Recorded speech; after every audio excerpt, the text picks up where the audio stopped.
اس میں ہم نے آپ کو بلتستان پر کئی صدیاں حکمرانی کرنے والے معروف مقپون خاندان کے خاندانی پس منظر کے متعلق بتایا۔ مقپون خاندان کے حکمران بوخا کے بعد اس کا بیٹا شاہ اول 1515 میں تخت نشین ہوا اور 1540 تک پرامن اور پرسکون حکمرانی کی۔ شیر شاہ میر شمس الدین عراقی بت شکن کا پیرو تھا۔ اس نے اپنے نئے مذہب کی اشاعت میں بڑی کوشش کی۔ 1540 میں شیر شاہ فوت ہوا تو اس کا بیٹا علی خان سیر آرایۂ سلطنت ہوا۔ علی خان کی حکومت 1540 سے 1560 تک رہی۔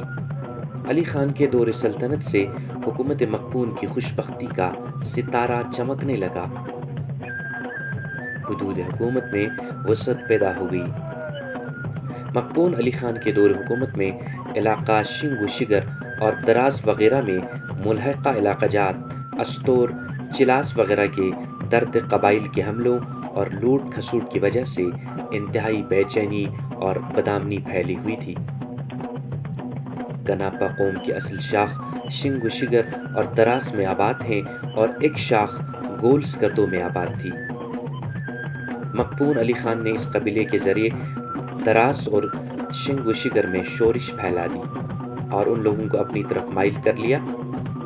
وہاں کے خود مختار برقبہ اقوام کے گناپا خاندان کے ذریعے راجہ سکردو سے درخواست کی کہ وہ انہیں درد قوم کے لٹیروں سے اپنی حفاظت میں لے لے، ان ظالموں کے حملوں سے نجات دلائیں جو چلاس اور استور سے آ کر مال و دولت لوٹ کر لے جاتے ہیں، عورتوں اور مردوں کو بھی پکڑ کے لے جاتے ہیں اور غلام بنا کر رکھتے ہیں۔ جو علی خان نے ان کی درخواست خوشی سے قبول کی اور دراس اور شنگ و شگر کو اپنی حکومت میں شامل کر کے استور کے راستے میں نالہ شنگ و شگر سے متصل قرابوش اور گلتری میں الترتیب حفاظتی چوکیاں مقرر کی اور محافظ سپاہی تعینات کیے۔ دراس کے علاقے گوشن میں ایک قلعہ تعمیر کیا جہاں باقاعدہ فوج تعینات کی گئی۔ گول کے گناپا والوں کو سرحد کی حفاظت کی ذمہ داری سونپی گئی، جنہوں نے الحاق شنگ و شگر اور دراس کے معاملے میں سفارت کا کام احسن طریقے سے ادا کیا اور ان کی خدمات کے صلے میں ان کو وزارت کا عہدہ بھی عطا کیا گیا۔ تب سے گناپا والے مقپون خاندان کے 12 وزیروں میں شامل ہے۔ علی خان مقپون ایک مختصر سی زندگی گزارنے کے بعد اپنے خالق حقیقی سے جا ملے۔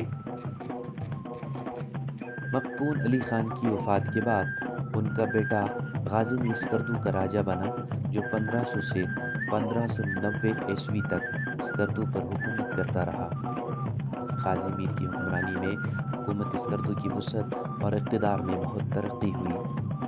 روندو میں لونچے خاندان کی حکومت تھی۔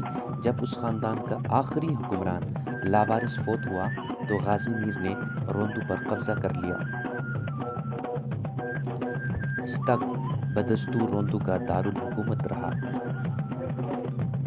سکردو کے زیرین علاقہ وادی سندھ کی تسخیر کے بعد غازی میر بالائی علاقے کی طرف متوجہ ہوا۔ حکومت لداخ میں شامل تھی۔ چرکتی پڑی حکومت سکردو اور لداخ کے درمیان حد فاضل تھی۔ لداخ کا کھرپون یعنی قلعہ دار گورنر کرتخشا میں رہتا تھا۔ غازی میر نے پرکوتا اور کرتخشا کی تسخیر کا منصوبہ بنایا۔ بلتی بہادروں اور جان بازوں کی ایک فوج ظفر موج تیار کی۔ اپنے ولی عہد خوش نصیب بیٹے علی شیر خان کو اس مہم کا سپہ سالار مقرر کر کے پرکوتا کی طرف روانہ کر دیا۔ یہ وہی علی شیر خان ہے جو بعد میں انچن یعنی اعظم کے لقب سے مشہور ہوا اور جس نے مشرق میں حدود تبت اصلی سے مغرب میں چترال بروشال تک ایسی فتوحات کی جو خاندان مقپون کے لیے خصوصاً اور بلتستانی اقوام کے لیے عموماً قابل فخر و مباہات ہیں۔ غازی میر نے اس یلغار کا انتظام اتنی تیزی سے کیا کہ لداخیوں کو لداخ سے کمک منگوانے کا موقع بھی نہ ملا۔ پرکوتا اور کرتخشا کی فوج نے امکان بھر اپنی طاقت کے مطابق مقابلہ کیا، لیکن علی شیر خان کے سیلاب فنا کو روکنے میں کامیاب نہ ہوئے۔ چونکہ بلتی قوم کے جیالے پہلے ہی غیر ملکی غاصبوں کی حکمرانی سے دل برداشتہ تھے، اس لیے اپنی آزادی کا سنہرا موقع سمجھ کر دستکش رہے۔ لداخی یہ صورتحال دیکھ کر اپنا مورچہ چھوڑ کر بھاگ کھڑے ہوئے۔ علی شیر خان کی بہادر فوج پرکوتا کو پامال کر کے حکومت کرتخشا پر بھی قابض ہو گئی۔ پرکوتا کی آبادی مغربی اور جنوب مغربی پہاڑوں پر بھوت برنگسا یعنی بھودوں کے ڈیرے کے نشانات اب بھی موجود ہیں۔ کرتخشا میں بھی جنگ کی یہی صورتحال رہی۔ کرتخشا سے مفرور لداخی فوجیوں کا تعاقب کرتے ہوئے علی شیر خان غورکن تک جا پہنچا۔ یہاں اسے چکتن کے فساد کی خبر ملی تو سوت پر حملہ کر دیا اور چھترنگ ملک اور آدم ملک کو مرزا سلطان کی قید سے رہائی دلا کر ان کی میراث کو چکتن اور پشکم پر قابض کرا دیا۔ اس معاونت اور فریاد رسی کے صلے میں بت کھربو توفہ میں آیا، وہاں اپنا کھرپون مقرر کر کے واپس کردو چلے آئے۔ اپنے بیٹے کی پہلی اور عظیم کامیابی پر غازی میر اور اہل اسکردو نے بڑے شاندار جشن کا اہتمام کیا، خوشیاں منائی گئی، دور دور سے مہمان بلائے گئے، تمام عوام جمع ہوئے اور سب کے حضور علی شیر خان شہزادے کو انچن کے خطاب سے نوازا گیا۔ خوشی کے ساتھ غم شہنشاہوں کی آواز کے بعد گریہ ہائے ماتم کا سلسلہ الگ سے جاری ہے۔